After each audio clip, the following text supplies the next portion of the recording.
I feel very called to become a member of the Catholic Church. Love the Catholic Church. It's just the best place to be. From the studios of EWTN, this is Open Line. In North America, call toll-free 1-800-585-9396. That's 1-800-585-9396. Outside North America, call 1-205-271-2985. You can also send an email to openline@ewtn.com. Once again, doing the producer's job here at EWTN's Open Line Wednesday. The number's 1-800-585-9396. It's toll-free anywhere in North America. 1-800-585-9396. If you're outside the United States and Canada, your number is 1-205-271-2985. That we'll put you straight to the front of the line at 1-205-271-2985. You can send Father Mitch an email, openline@ewtn.com, or text your question. Text the letters EWTN to 55000. Wait for a response. Text your first name and your question message, and data rates may apply. I'm Jack Williams. Michael McCall sort of producing the program. Your call screeners, Mr. Matt Gubensky and Jeff Burson, nice person, handling our social media endeavors. Cracking myself up over here. Our host, as he is every single Wednesday, the one, the only, America's favorite Jesuit, Father Mitch Pacwa. Father, how are you? For which many people are glad there's only one. The one and only. That's right. Yes. That's right. How are you? Some and others say that's too much. Yeah, well, I'm fine. I'm fine. Yeah. You're not protesting anything today, are you? Depends what you about to start. No, I'm starting anything. All right, just keep, because I'll protest it. I'm just telling you that I can't seem to turn a corner without running into a protest these days. No, well, you look at one of the universities, I think it was Stanford or something, they had a section where you could talk. They had a fist fight. And they tore, and during it, they tore down the fence. Not exactly civil discourse, is it? But see, I said this in my homily this morning. They've removed the faith more and more from our culture. How has that made us better? Or has it made us kinder, gentler, sweeter? Just the opposite. Like I had said back years ago, when they took prayer and the Bible out of the schools, they replaced it with metal detectors at the door. Because there was no moral norm to which you could call the kids, and so it became more violent. Well, when the whole, back when the whole Ten Commandments monument ruckus was raging around everywhere, my first impulse when that whole thing elevated was, what's the worst thing that could happen? People follow him? That would be horrible. Yeah. It's, for some people. Yeah. Yeah. So at any rate, let's take a look at some of these emails. Let's. From John Dawson, who says, how does the Catholic Church understand Hebrews 9:28, given that it teaches that Christ must be continually offered as a sacrifice to the Father as an atonement for sin? All right. Now, first of all, to understand Hebrews 9:28, what it says there is that Jesus died once and for all. Okay?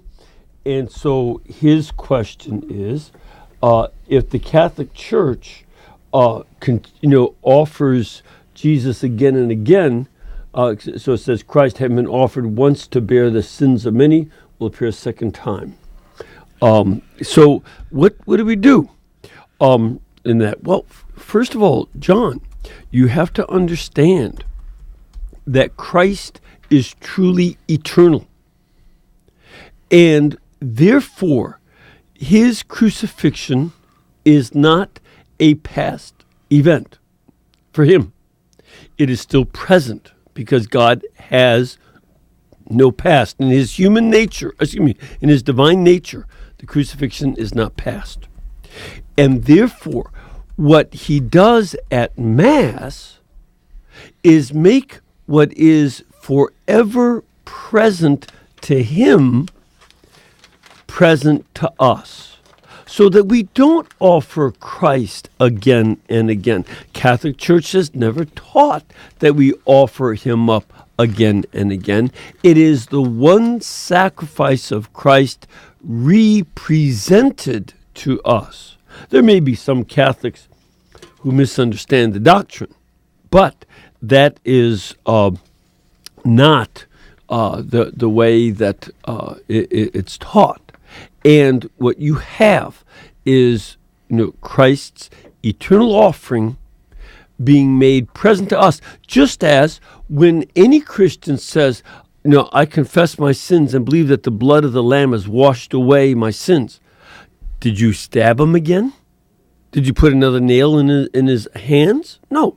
It is the one sacrifice that is available in that act of faith, and our act of faith includes what he taught us about the Eucharist, making it forever present. Another one that's very interesting.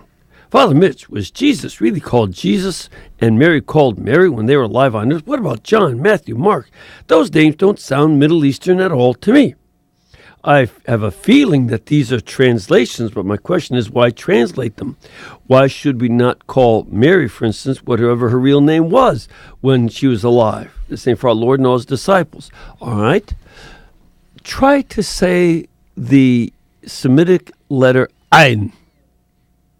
Can you say that? I refuse. Yep.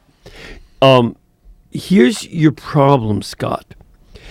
There are a number of letters in Semitic languages that we don't have, just as there are some letters that we have that they don't have. X, they don't have that letter. So, what do you do? And with this, yes, Jesus is Yeshua, or excuse me, that's Arabic. Yeshua. Yeshua, but it's not Yeshua. It's Yeshua. Easy to say. Mariam, that's not so hard. Anybody can say Mariam. But Yochanan, it's not so easy for us. Matatyahu, that's not so easy instead of Matthew. And Greek did what it did because it couldn't communicate those letters. It didn't have a way to say those letters. They are not in the Greek alphabet. They are not in the Latin alphabet. There's no ch sound. There's no a sound. So that's why. Now, if you want to learn the Semitic languages, you can do that, and we can teach. You got one more there? Yes, we do. From Francis in Dar es Salaam in Tanzania. Cool. Tanzanians, I've known a number of them as students, Jesuit students, and they're great folks. I'd love to climb Mount Kilimanjaro. That would be so neat. Anyway, I would love to look at a beautiful painting of it. I want to climb it. Dear Father Rich, the Seventh-day Adventists preached that Constantine was responsible for changing the Sabbath from Saturday to Sunday in the 4th century. Wrong answer. What authorities can we give to defend that Sunday worship began in much earlier times, and what reasons for this change can we cite? Thank you, and God bless you all. Francis in Dar es Salaam, Tanzania. Well, first of all, Constantine did not change it. That's just not true. They're making that up. What Constantine did is make Sunday, which was an already existing day for celebrating the liturgy, he made it a day off. So he gave Christians off for that day. Under the earlier empire, it wasn't. It was a regular work day. So was Saturday. So was Friday. Every day was a work day. So he didn't have a day off. So he made it a day off. The Christians were worshiping on Sunday. For instance, in the book of Revelation in the New Testament, Francis, you see that John has his vision on the Lord's Day. That was their term for Sunday. That's why we call it Sunday in English. But that's not what they call it in other languages. In Catholic countries like France and Spain, it's Domingo. That is the Lord's Day. And but in German and in English, it's named after the sun, Sonntag, in German. That's just an accident of the language. That's all. And the Lord's Day is Sunday. We also see in 1 Corinthians 16 that on the Lord's Day they took up the collections because they were already at the Mass. Also in St. Justin Martyr, they continued to do this. They continued worship on Sunday, that is the Lord's Day. And he says so in his defense of the faith against trifle. So you can see all those. Take a look, Francis, at an encyclical you can get online from EWTN.com. It's called The Lord's Day by St. John Paul II. He gives that data and shows that the reason we did it is the Jewish people of the Old Testament celebrated the seventh day as their day of rest because it was part of it was the end of the old creation on which they rested. Christians began to celebrate the liturgy on the Lord's Day in the first century and continue to do so because Jesus Christ rising from the dead gloriously is the one who brought a new creation. Look at 2 Corinthians 5 when he says we are now a new creation. Therefore, the new creation begins on the first day of the week, which is oftentimes called the eighth day. In fact, baptistries from ancient times had 8 sides, and early churches had 8 sides to celebrate that Sunday is the 8th day, the beginning of the new creation. And that's why we celebrate on Sunday. Just getting started on an open line Wednesday. Father Mitch is in the house. The number's 1-800-585-9396. Toll free anywhere in North America. 1-800-585-9396. Open line Wednesday with Father Mitch. Debbie Georgiani. Please encourage your siblings and you to constantly be aware of this and heal from it, because you deserve to have a great relationship with both your parents. When you came into this world, you deserve that. My prayers are with you, and you sound like a great person, and I'm just happy you had enough. I'm happy you had enough courage to call in, because a lot of people don't want to call in about this. Take Two with Jerry and Debbie, Monday through Saturday, noon Eastern on EWTN Radio. Living the Beatitudes with Father Bjorn. Blessed are the merciful, for they shall obtain mercy. We get what we look for. Saint Therese of Lisieux has an interesting insight on this. Once in a discussion over the possibility of avoiding purgatory, the future saint told another member of her community, Sister Maria Fabronia, that God was more father than judge. And in this debate, she finally took the liberty of saying to the other sister, "If you look for the justice of God, you will get it. The soul will receive from God exactly what she desires." Are we full of wounds and anger and hurt, and do we want to inflict that on other people? Are we allowing God to heal us? If we receive His mercy, we have to show it to others. The Beatitudes are the heart of Jesus' message. Let's be transformed by them. Blessed are the merciful, for they shall obtain mercy. EWTN. Live truth. Live Catholic. Podcasting is an easy way to automatically receive your favorite EWTN programs on your mobile device. Visit EWTN.com/podcast and enjoy your favorite EWTN shows on your mobile phone right now. Hi, this is Anna Mitchell, host of the Sunrise Morning Show. This is John Martinoni, host of EWTN Open Line Monday. Hi, this is Barbara McWiggin. Thanks for listening to the EWTN Global Catholic Radio Network. This is Open Line on the EWTN Global Catholic Radio Network. If you have a question or comment, call 1-800-585-9396. Outside North America, call 1-205-271-2985 or send an email to openline@ewtn.com. Father Mitch is in the house. Fasten your seatbelts. The number's 1-800-585-9396. Our leadoff hitter is Joe in Rochester, New York, listening to the Station of the Cross. Joe, you're on with Father Mitch. Hi, Father Mitch. Hi, what can we do for you?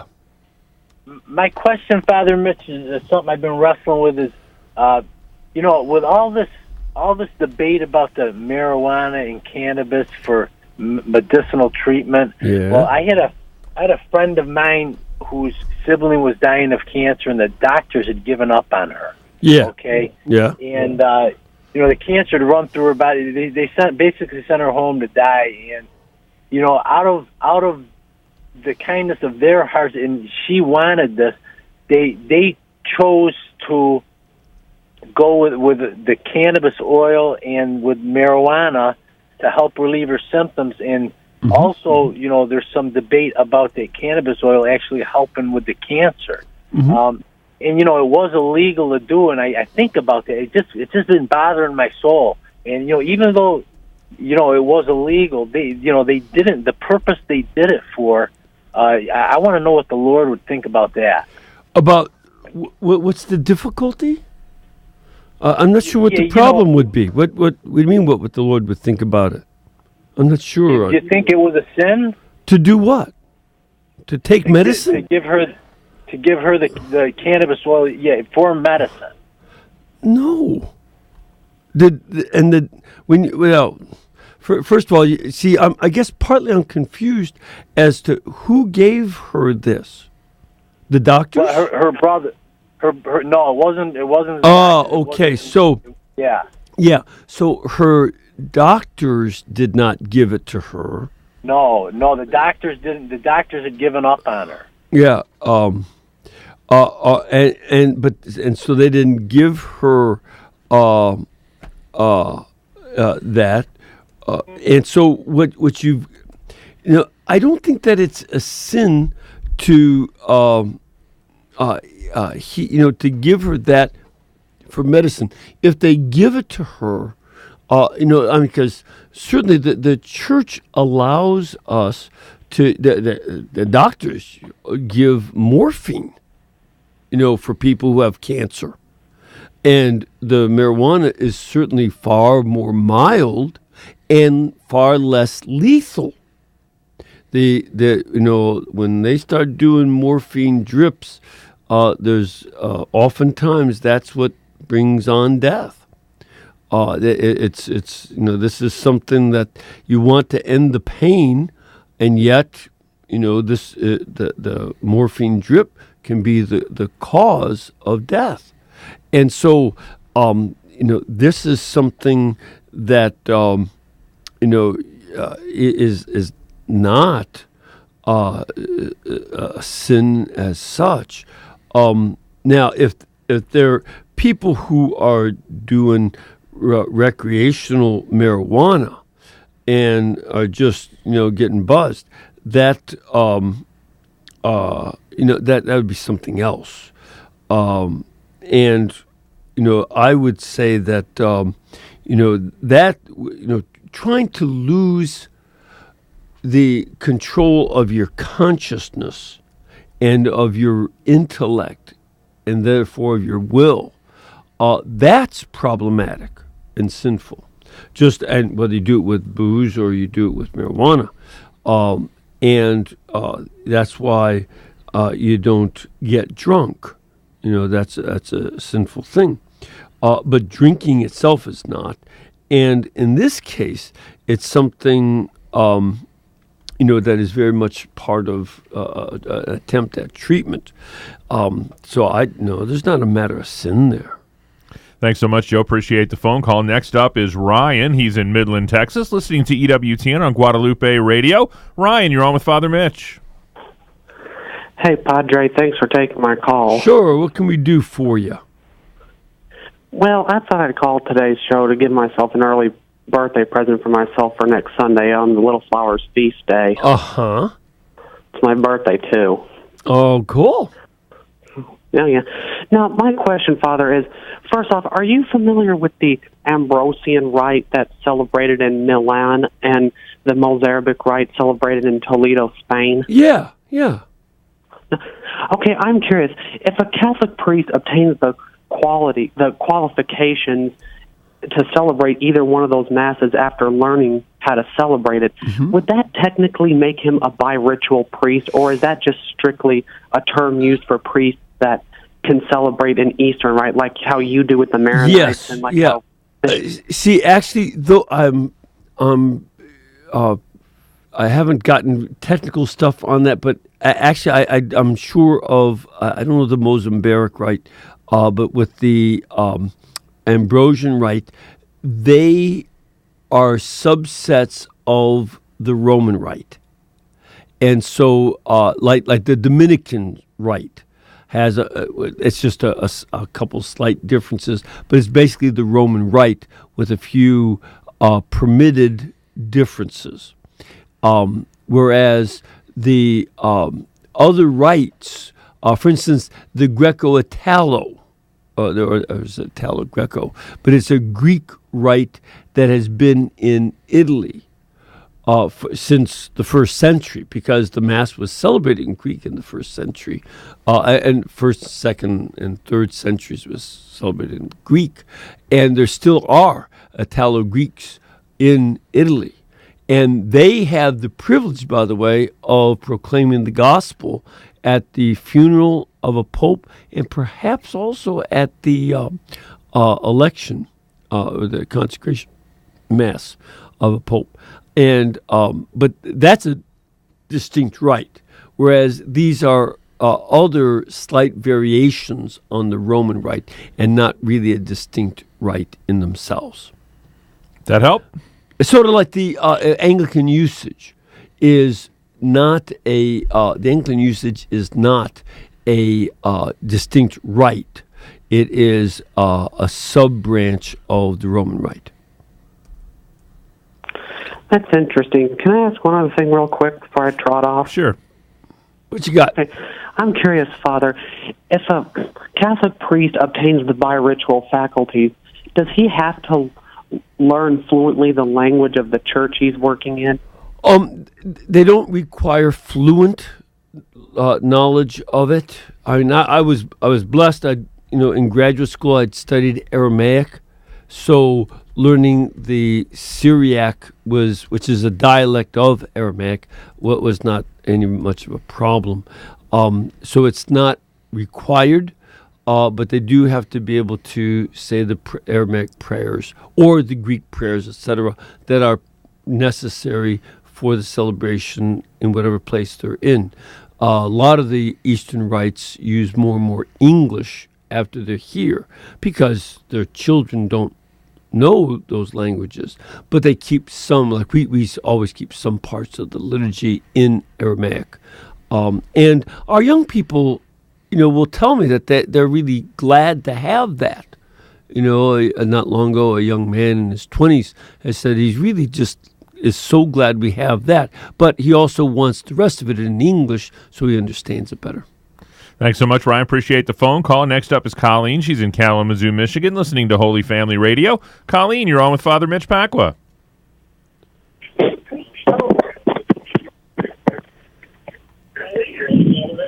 Hi, Colleen. Hi, are you there? Mitch. There yes, she Colleen, is. there you are. What can we do for you today? Well, I was studying with my kids. I'm a homeschool mom, and we were just reading about the origins of Islam. Yes. Which I wasn't aware that Muhammad, at least the story that in this book told us, was appeared to by the angel Gabriel.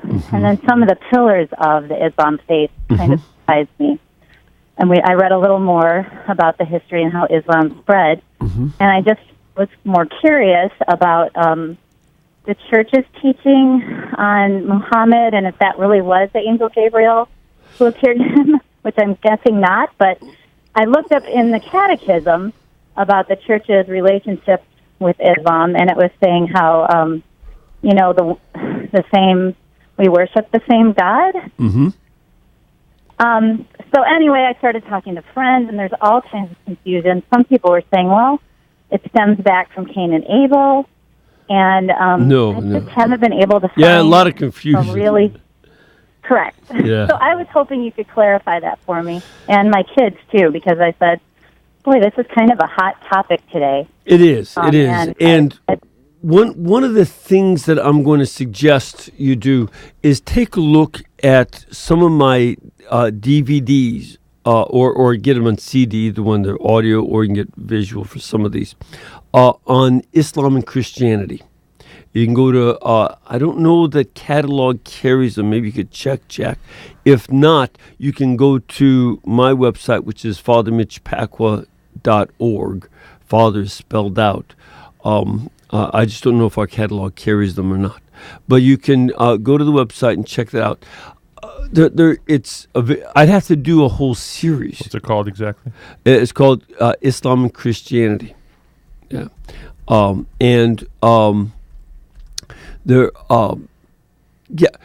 It doesn't go back to Cain and Abel. There you have instead Abraham had two sons, one by the Egyptian slave girl. Oh, I'll have to come back. Hold on. We'll be back in a minute, Colleen. 1-800-585-9396. EWTN's Open Line, Wednesday with Father Mitch Pacwa.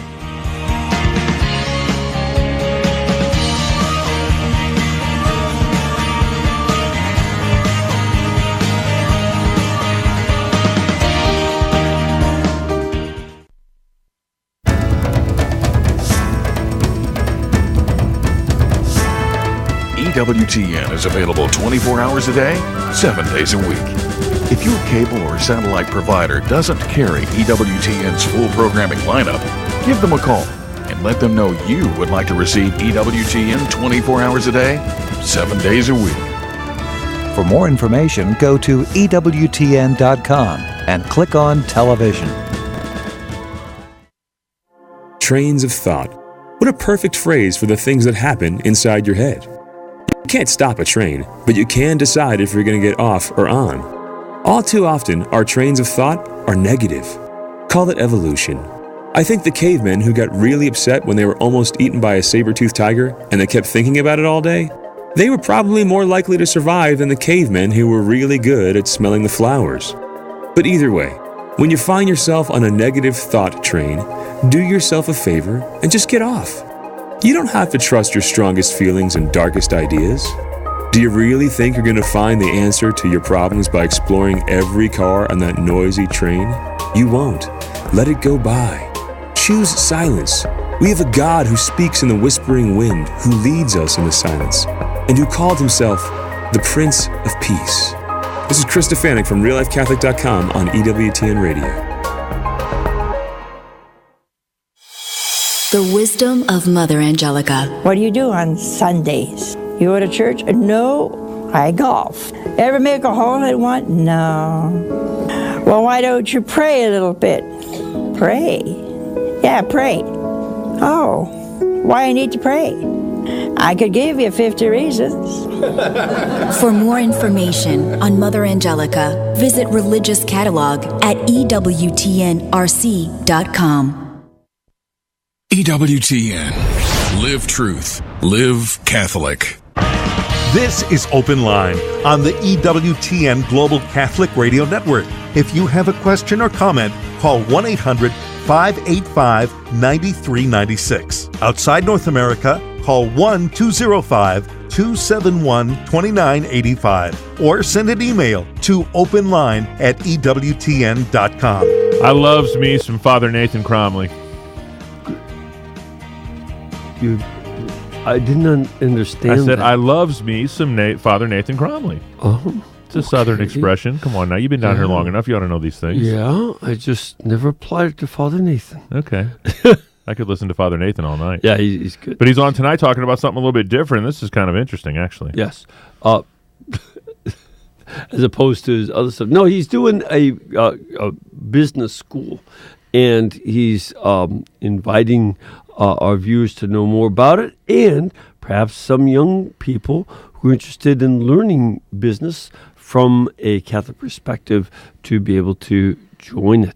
So that's what we'll be talking about. Make sure you check that out tonight, EWTN Live with Father Mitch and Father Nathan Cromley, 8 p.m. Eastern on EWTN Radio and television. Back to the phones we go. Joseph is in Melbourne. Wait, we didn't finish with Colleen. Oh, I am so sorry, Colleen. Please forgive me. Yeah. We are speaking with Colleen. Yeah. Go right ahead, Father Mitch. Let me just say a few things, Colleen, because you need a whole course on Islam, to understand this. But because it is a complicated growth.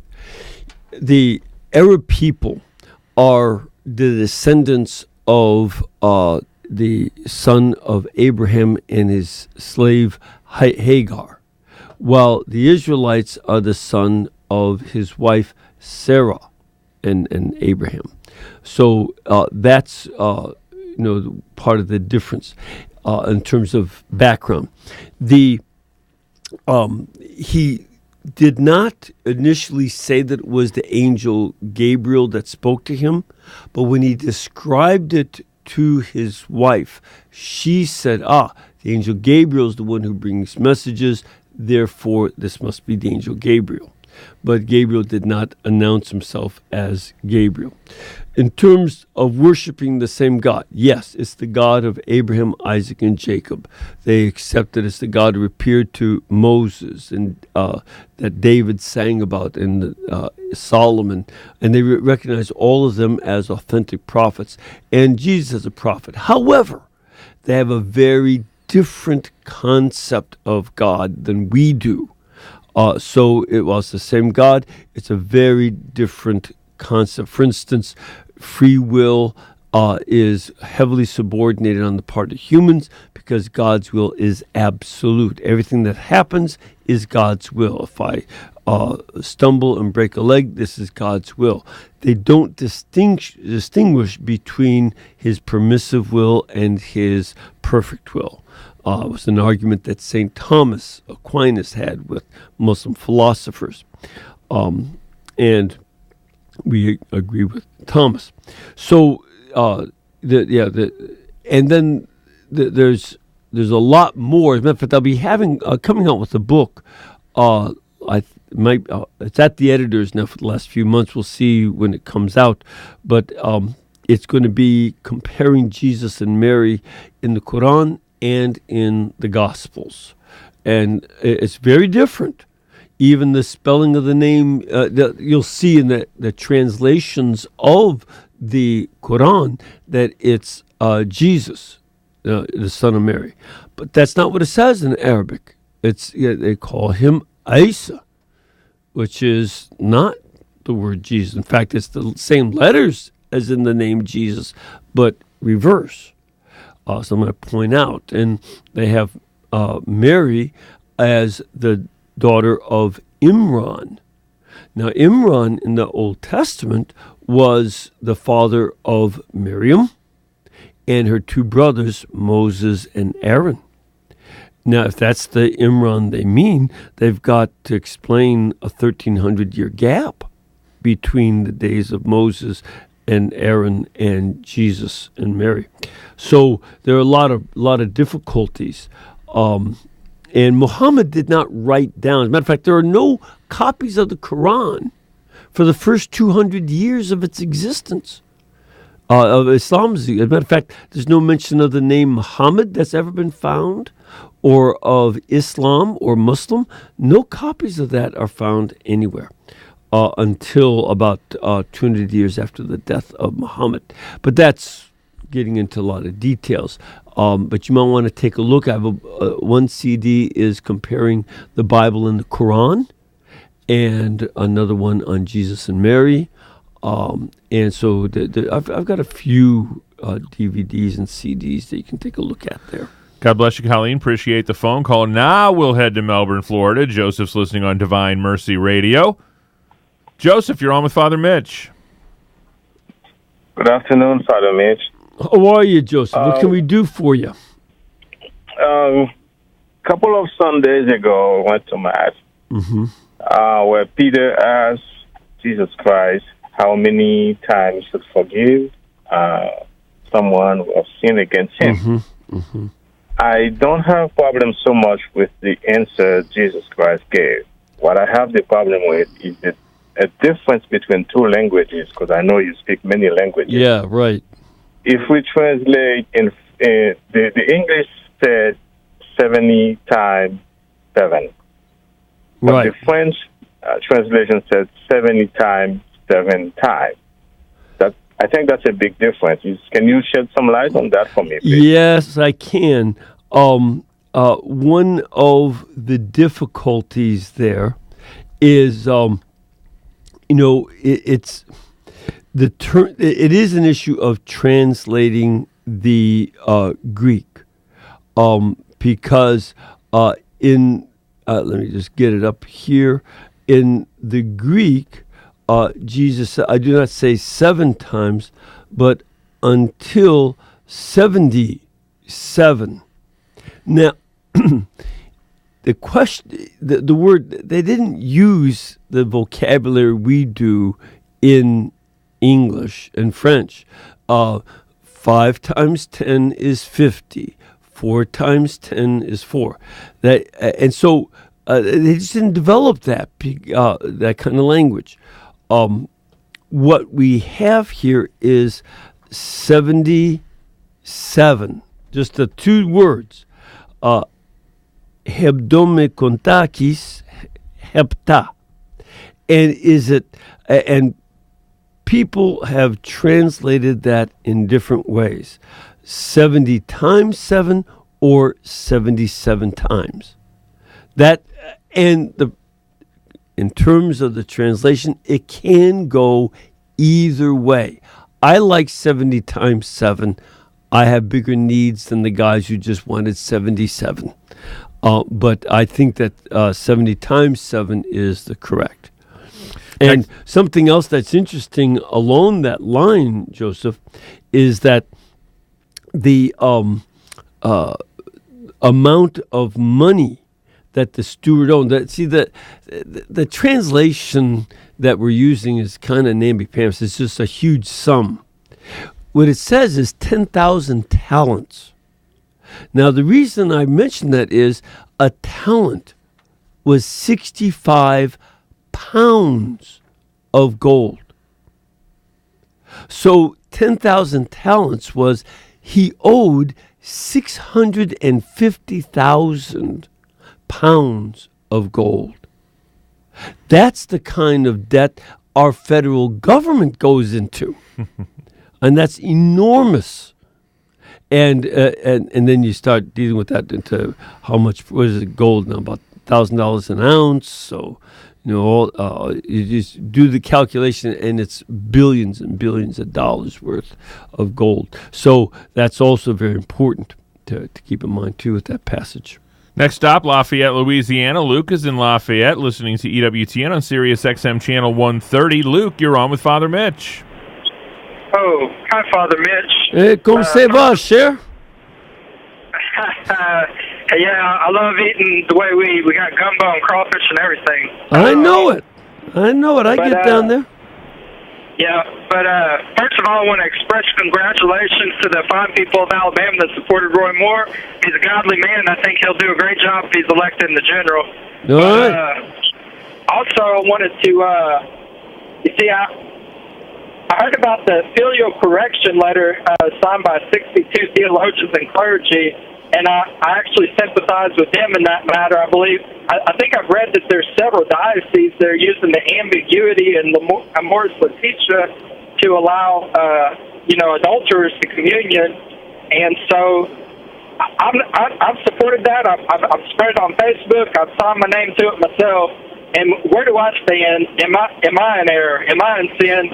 Am I a Catholic in good standing? Along with the people that started the letter, are we in good standing with the church? Yeah, here's a good question.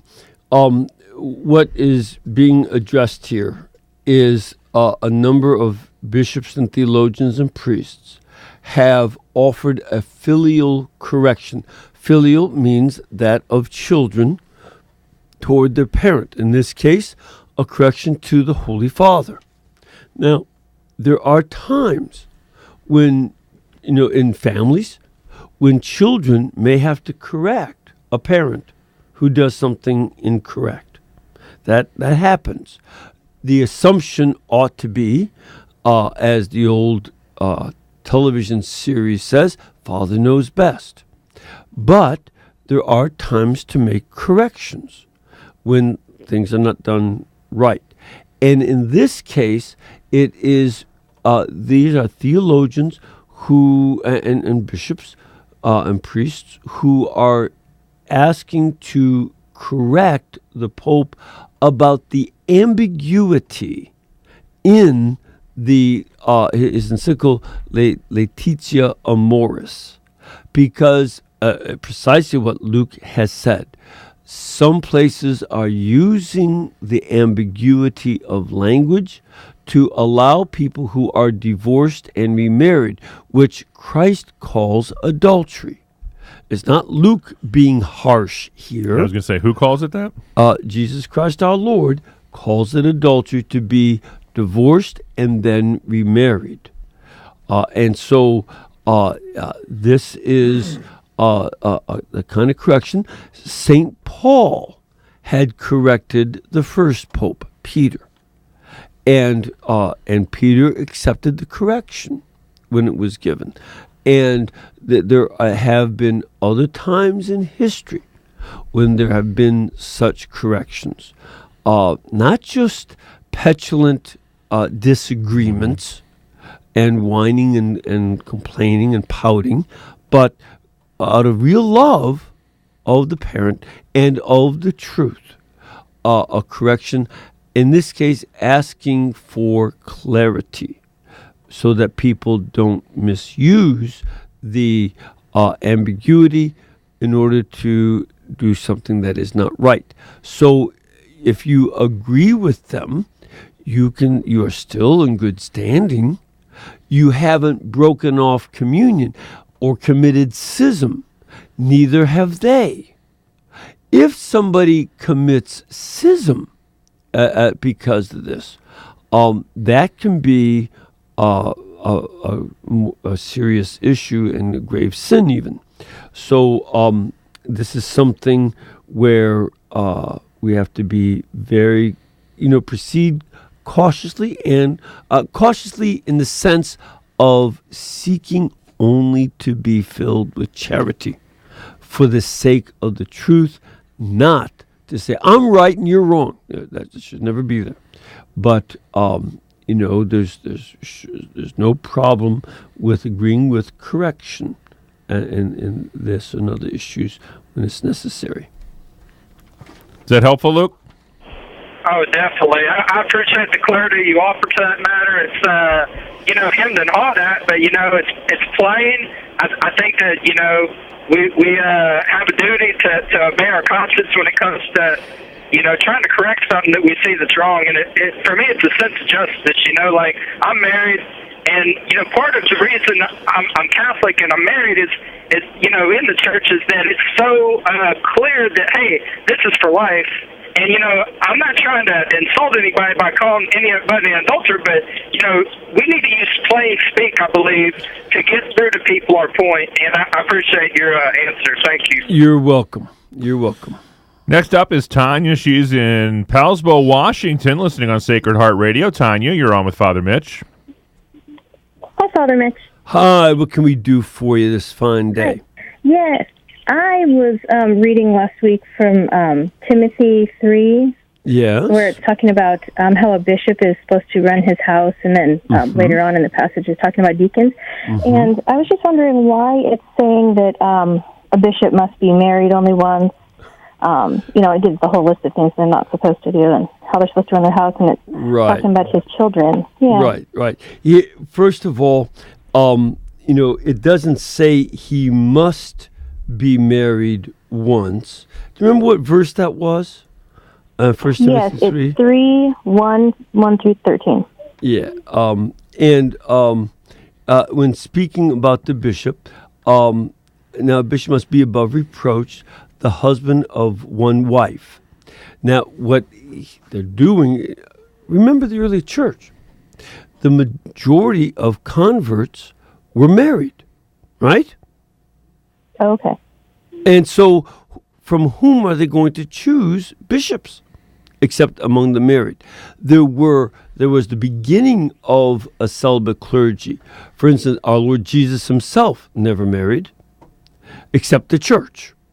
The church is his bride, and not Mary Magdalene, like the Da Vinci Code tries to allege. St. Paul wasn't married.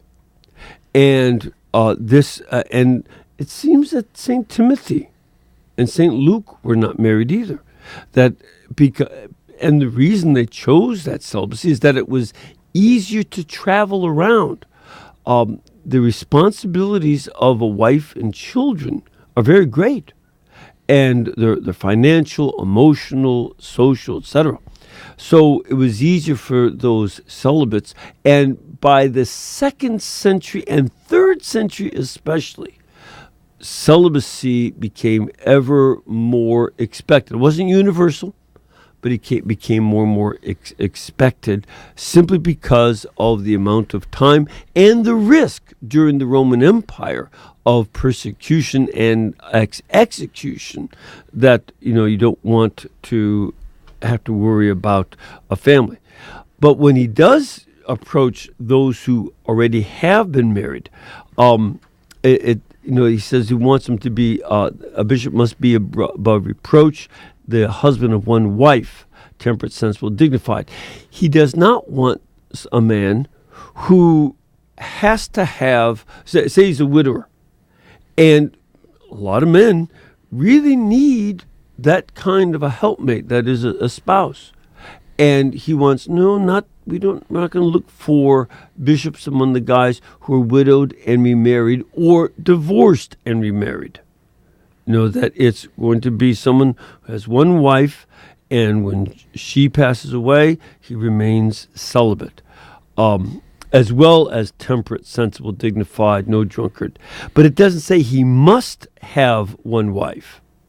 In fact, the verb that is used there is dei unton episkopon anapilemton enai mieskunaikos, that this means in Greek that it is appropriate, or it's not the way we mean must. Dei is an impersonal verb. It is necessary, or it is useful.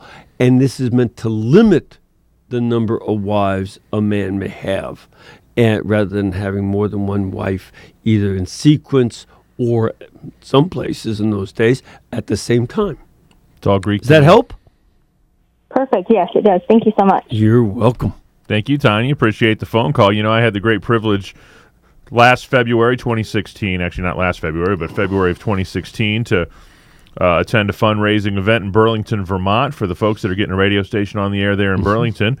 And a little shout out to those good folks there in Burlington. I think they're going to be on the air Friday, so maybe they'll be listening to Colin Donovan or someone on EWTN's Open Line Friday. But Bishop Coyne was at the event, and he talked about a Christmas present that he had received from his family.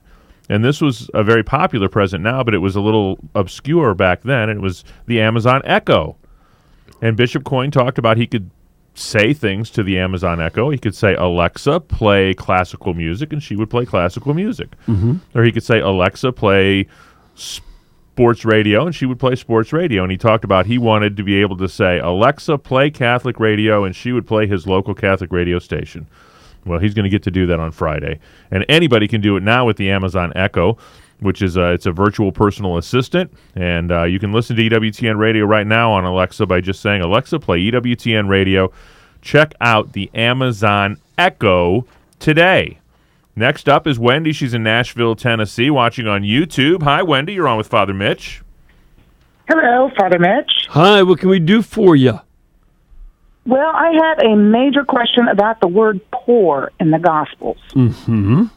Specifically in the Beatitudes, blessed are the poor in spirit, and Jesus saying the poor will always be with us. Are we talking poor as in I ain't got no money, no food, poor, or are we talking suffering? When it comes to the poor in spirit, this is a phrase that's also found, it's not found very often, but it is found among the Dead Sea Scrolls. And this refers to those, in that case, it was a community that owned everything in common. And that poor in spirit meant that they detached themselves from personal ownership and held things in common for the common good, something that Marx tried to promote, but without God. Whereas I love the great line of David Wilkerson when they tried to get him to bring his program for drug addicts, and the government was going to take over, and said, just take God out of your program and we'll finance it. And he said, God is the program. Same thing with being able to have that kind of poverty. So that's one meaning of the poor in spirit, those who are willing. And you see the early church do that. They put their finances in common and lived out of a common purse frequently. So that's one thing. But then you also have the poor will be with you always. That refers to those who are destitute. And if you remember, though, it was a somewhat cynical line that he's referring to, because Judas Iscariot said, we could have sold that and given the money to the poor. And St. John adds, he was in charge of the communal purse, so that they had held their money in common, following the poor in spirit mentality, but he was stealing from there. And that's why, so it was cynical, but our Lord said, you always have the poor with you. You can always take care of them. And that means people who are physically poor and in need. So you have to look at the context. Does that help, Wendy? That helps immensely. Thank you. You're welcome. Next stop, the great state of Ohio. Marianne is in Ohio listening to EWTN Radio. Marianne, you're on with Father Mitch. Hi, Father Mitch. Yeah, what can we do for you? Just a couple of minutes. Okay, question for you. I took a busload of pilgrims to the Rhoda Wise Shrine down in Canton, Ohio, which is close to us. Yeah. And I had a question given to me from one of the ladies. Mm-hmm. In the Creed, where we say Christ descended into hell after he rose from the dead, yes, they said, how could he go to hell? Right. Because we have this question a lot. It causes confusion today because the Old English word helle, which is the basis of our word hell, meant the place of the dead, what they would call Hades in Greek, or Sheol in Hebrew. It's not the place of condemnation. It got that meaning later on. Jesus used the word Gehenna to mean the place of condemnation, and not the word hell. So it's just an issue of different terminology. Okay? Well, that help? At the end of time, will there still be a purgatory? No, they close down. They have the final clearance closeout sales on purification. So you go to heaven at that point. Okay? Well, thank you very much. Sure. Well, thank you, Marianne. Samantha in Spring, Texas, we're almost out of time, Father Mitch. She wants to know, light shining in the darkness has not or will not overcome it. Can't make anything out of that, can you? I don't know. She would have to explain that. Yeah, I'm afraid. And we are flat out of time. Sorry about that, call. Samantha. Send us an email, and we can maybe take that on one of our next programs. Father Mitch, would you leave us with a blessing? The Lord bless you and keep you, the Father, Son, and the Holy Spirit. Amen. Amen. On behalf of our host, Father Mitch Pacwa, producer Michael McCall, who really did work hard today, call screener Matt Kubensky, and your social media maven, Mr. Jeff Burson. I'm Jack Williams. Thanks so much for carving a little time out of your Wednesday to join us here on Open Line. Back at it tomorrow with Father Larry Richards, Skyped in now. You'll want to be sure to tune in for that on YouTube and on Facebook Live. Until we get together tomorrow with Father Larry, God bless.